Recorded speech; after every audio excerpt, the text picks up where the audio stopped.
information that news media is coming out and reporting on from other ancillary sources outside of the January 6th report and its transcripts, they are corroborating the same stories that the January 6th committee report told us.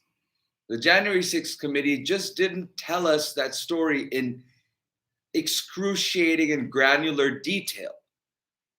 And I believe that, and I've said this many times, it's because of the constraints on the committee as well as on the committee's core mission, which was to find out what happened on January 6th and who is responsible for it. But I'm reading just the information from the January 6th report. And every day I go back and check the news coming out that day, and news reports from various other sources tell the exact same story that I'm reading in the January 6th report. So clearly the report reported on it.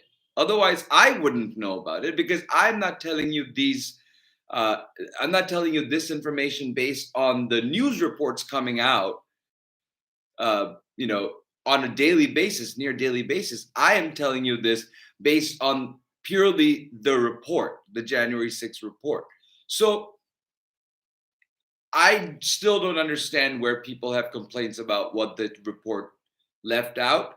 I understand some people's critiques on uh, the report not including a lot of details that it could have, as it pertained to law enforcement failures and media failures and phone calls between members of Congress and the White House and other people.